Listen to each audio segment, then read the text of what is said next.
오늘의 말씀은 갈라디아서입니다. 복음의 증거의 사명을 받은 바울이 증거한 복음을 버리고 다른 복을 쫓아가는 사람들에게 그가 받은 복음의 출처를 밝히는 내용입니다. 그래서 1절에 보면은 너희에게 알게 하노니 라면서 고백을 시작합니다. 회개케 하신 그리스도께서 그에게 복음을 주셨고 그에게 전하게 하신 사실을 말하려는 그 순간입니다. 내가 전한 복음은 사람의 뜻에 된 것이 아니고 사람에게 받은 것도 아니고 배운 것도 아니다. 누구에게서? 예수 그리스도의 계시로부터 온 것이다 라고 말씀하시죠. 바울은 자신의 견해나 자신의 사상을 전하기 위해서 노력한 것이 아니라 주님께서 주신 복음을 전하고 그것을 소화하기 위하여 최선의 노력을 다한 것이다. 복음을 증거하는 사람이라면 누구나 이러한 사실을 명심해야 됩니다. 복음을 전하는 삶이라고 해서 목사님이나 선교사님들이나 찬양사역자나 어떠한 그 특수한 그런 위치에 있는 분들을 얘기하는 것이 아니라 복음을 전하는 사람, 즉 예수 그리스도를 믿는 사람들이 예수 보혈의 능력을 전하는 복음, 오직 순수한 그리스도의 복음만을 증거해야 하며 최선을 다하고 노력을 해야 한다는 것이죠. 바울이 자신이 이방인에게서 복음을 증거하는 사도라는 것을 자각을 했고 이 사실을 모든 사람들 앞에서 선언을 합니다. 그러나 이러한 사실을 고백하는 바울이 가장 확실했던 것은 자신이 원했기 때문에 이방인의 사도가 된 것이 아니라 그를 부르신 예수 그리스도께서 그를 이방인에게 복음을 전하기 위한 도구로 삼으셨다라는 사실이죠. 내가 원해서 내가 한 것이 아니라 예수 그리스도가 나를 부르셨다라는 거죠. 그렇습니다. 우리를 부르신 예수 그리스도께서 그의 거룩하신 뜻에 따라 우리를 어떻게 사용되었는지 우리는 기쁜 마음으로 순종해야 되는 것입니다. 이를 선택하는 권한이 우리에게 있는 것이 아니라 전적으로 우리를 부르신 그분에게 있다라는 것이에요. 그러니 우리에게 어떠한 사명을 주어지든지 그것에 대한 불평불만보다는 왜 나에게 이런 일을 맡기셨습니까? 왜 나에게 이런 길을 가도록 나를 인도하시는 것입니까? 라는 그런 것보다는 보다 더 큰 믿음을 가지고 날 사용하시는 그분의 뜻을 고민하고 또 생각하고 하면서 충성을 해야 한다는 것이죠. 그러한 고백이 있기 때문에 바울 또한 사람들에게 고백을 한 것입니다. 나도 예수 그리스도의 복음을 전한다고. 제가 얼마 전에 드라마에서 이런 장면을 봤습니다. 군대에 관련된 장면이었는데 군인들이 이제 20km 된 이제 그 군장을 메고 운동장을 뛰라는 명령을 받은 것이죠. 그 밑에 군인들이 이것을 이해할 수가 없었던 것이에요. 왜냐하면은 갑자기 이러한 일을 하니까 아무도 예고 없이 이런 일을 하니까 불만이 생긴 거죠. 왜? 그래서 자기들을 이끄는 그 분대장에게 가서 얘기를 합니다. 운동장에 서서 다 같이 움직이지 않고 얘기를 하는 거죠. 왜 갑자기 이런 훈련을 해야 되는 겁니까? 왜 뜬금없이 이 밤에, 이 낮에 이런 것을 메고 왜 우리가 돌아야 됩니까? 라고 막 불평불만을 하는 것이에요. 이유가 없으니까, 이유를 모르니까. 근데 이제 분대장이 뭐라고 얘기를 하면요, 자기도 일단은 이해를 할 수는 없다, 못하지만 이것은 상관의 명령이고 군대는 상관의 명령을 따르는 것이 법이다. 그러니 일단 명령이 내려졌으면 힘들던 하기 싫던 불만이 있던 불평을 하던 일단 명령을 수행한 다음에 상관에서 가서 물어봐야 된다. 이것이 하는 것이죠. 군인은 무엇입니까? 주어진 명령에 완벽하게 수행한 것이 먼저다라는 말을 하는 것입니다. 우리는 하나님의 사람입니다. 하나님이 명령한 것이 있다면 따라야 하는 것입니다. 물론 불만도 있고 힘들기도 하고 이해할 수도 없습니다.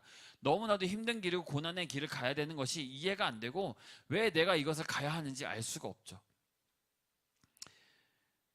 그럴 수도 있지만 뭐라고 합니까? 일단은 해야 하는 것입니다. 그 다음에 하나님 나 이거 진짜 힘들어요 라며 얘기할 수도 있는 것이에요. 하지만 아까 방금 얘기했던 군대와 우리의 차이가 있다면 결국 우리가 했던 불평불만들 또는 힘들었던 것들은 다 잊혀진다는 것이에요. 다 사라진다는 것입니다. 내가 했던 고민들이 걱정거리, 불평불만 같은 것들이 한없이 작은 것이었다는 것을 깨닫게 된다는 것이죠. 그래서 바울이 부르심을 받고 어떻게 이 일을 할 수 있는가를 배우기 위해서 어떻게 하였냐면요, 사도들을 찾아가지 않고 자기의 선배 사도들을 찾아가서 물어본 것이 아니라 무엇보다도 그를 불러서 사도로 삼으신 분의 뜻이 무엇인지를 깨닫기 위해서 약 3년이라는 시간을 아라비아 사막에서 기도하며 지냈다라는 것이죠. 하나님, 왜 나에게 이러한 사명을 주시는 것입니까? 왜 나를 부르셨습니까? 라는 기도를 3년이나 했다라는 것입니다. 그 후에 바울은 긴 세월을 그의 고향에서 은둔 생활을 하면서 그를 부르신 그 뜻을 찾기 위해서 노력을 합니다. 그리스도의 일꾼에게 필요한 것은 이러한 것이 아닌가 생각합니다. 먼저 그의 부르신 뜻을 깨닫는 것입니다. 그래서 우리가 기도할 제목이 있다면, 정말 우리가 어떠한 기도를 제목을 가지고 기도를 해야 되냐면, 주께서 내게 주신 일을 위하여 충성을 다할 수 있기를 기도하셔야 되며, 나를 부르신 뜻을 깨닫기 위해서 항상 기도하는 사람으로서 될 수 있도록 기도하는 것입니다. 그 후 바울은 여러 사역을 시작하게 합니다. 근데 2장으로 넘어가 어떤 내용이 나오냐면, 하나님께서는 이방인들에게 열심히 복음을 증거하고 있는 바울로 하여금 예루살렘 교회를 방문하게 되는 이야기가 나옵니다. 이는 이방인들에게 복음을 전하고 있는 바울이나 유대인들에게 복음을 증거하는 베드로를 위시한 모든 사도들이 각각 다른 복음을 전하는 것이 아니라 똑같은 복음을 증거하고 있다라는 사실을 서로를 확인시켜주는 장면들입니다. 그들이 서로 만나서 확인한 것은 바로 누구든지 예수 그리스도를 믿으면 구원을 얻는다는 복음이라는 것이죠. 그들이 정말 전한 복음은, 바울이 알게 되는 복음은, 내가 전하는 복음은 예수 그리스도를 믿음으로 구원을 얻는다라는 복음인 것이죠. 그래서 바울은 예수 그리스도의 사도들은 서로 만나서 하나님께 그의 필요에 따라서 각각 다른 일을 맡겨주신 것을 알 수가 있었습니다. 곧 바울에게는 이방인 전도를 맡기셨고, 하나님께서는 예루살렘 사도들에게는 유대인에게 복음을 전하게 하셨다라는 것을 확인시켜주는 것이죠. 그래서 2장 9절에 보면 악수하는 장면이 나옵니다. 서로 막 만나서 이렇게 악수를 하는데, 이 악수가 반갑소요가 아니라 어떤 거였냐면은, 이 악수는 우정 간의 그런 반갑다는 악수가 아니라 복음 사상이 인정하는 인정하는 악수예요. 너도 예수 그리스도의 복음을 전하는구나. 예수 그리스도의 믿음을 믿으면 구원을 얻는다는 걸 전하는구나 라는 것을 하는 악수가 나옵니다.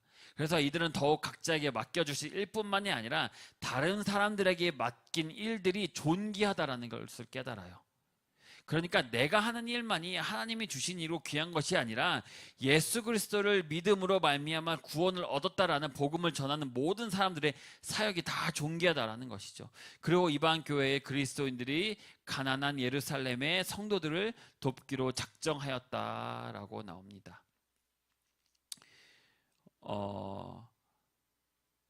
결론입니다. 하나님께서는 각처의 그리스도로 하여금 하나님의 복음을 믿게 하셨다라는 사실이 굉장히 중요합니다. 물론 사역의 방향이나 각자에게 주어진 사명이 다 다르고 다 다를 수도 있습니다. 하지만 그 사역의 끝은 다 똑같다라는 것이에요. 예수 그리스도를 믿음으로 구원을 얻는다는 복음. 이것은 바울에게는 굉장히 중요했던 것입니다. 그랬기 때문에 3년이라는 세월을 그 사막에 가서 끝까지 찾았던 것이에요. 하나님, 나를 왜 세우셨습니까? 나를 왜 부르셨습니까? 이거를 바울에게는 굉장히 중요했다는 거죠. 하나님, 내가 무엇을 해야 되는지 알겠습니다. 내가 그것을 전하겠습니다. 그 이후로는 아무것도 다른 길로 가지도 않고 그 길만 갔던 것이에요. 바울이 종으로 세워질 때 뭐라고 고백했냐면요, 어떤 경우들 간에 사람의 만족과 기쁨을 추구하기 전에 하나님의 영광을 구하고 하나님을 기쁘게 해야 할 사명을 받았다고 고백을 해요. 그리스도의 종은요, 그리스도를 위하여 세우심을 받은 종이고 어떤 처치에도 하나님의 영광을 나타내야 되는 사람입니다. 그리스도의 종이라고 해서 아까 말한 것처럼 목회자나 찬양사역자나 선교사님이나 이러한 특징의 위치에 있는 사람들뿐만이 아니라요, 교회를 섬기는 사람들, 교회를 섬기는 이들, 예수 그리스도를 믿는 모든 사람들은 어떤 처치에 있든 하나님의 영광을 나타내야 된다는 것이에요. 섬기는 자로서 그가 추구해야 하는 기쁨도 오직 하나님께 구해야 하며 항상 명심해야 되라는 것이에요. 그래서 굉장히 중요한 것은 뭐냐면, 내가 교회를 다니고 내가 말씀을 읽던 기도를 하던 성경을 읽던 다른 목사님들의 아니면 다른 사역자들의 말씀을 듣던, 중요한 것은 내가 오직 예수 그리스도를 믿는 그 믿음, 그것으로 인하여 내가 구원을 받았다는 사실을 잊지 않아야 된다는 것이에요. 바울 또한 그것을 굉장히 중요시 여겼기 때문에, 너무나도 그 사실이 중요했기 때문에 그거를 위해서 어마어마한 기도를 많이 했습니다. 우리가 기도해야 할 제목이 있다면 이 시간 기도하실 때는 이렇게 기도하십시오. 부르심을 받은 것을 확신하고 그를 섬길 수 있도록, 주신 사랑에 감격하며 섬길 수 있도록, 주님께서 주신 일을 충성하며 다할 수 있도록, 나를 부르신 뜻을 깨닫기 위해서 내가 항상 기도하는 사람이 될 수 있도록, 이렇게 기도하시는 것이 굉장히 중요합니다. 그리스도 안에서 서로 하나가 될 수 있도록, 사랑을 실천하는 교회가 될 수 있도록, 사랑을 실천하는 사람이 될 수 있도록 기도하는 여러분이 되시길 바랍니다.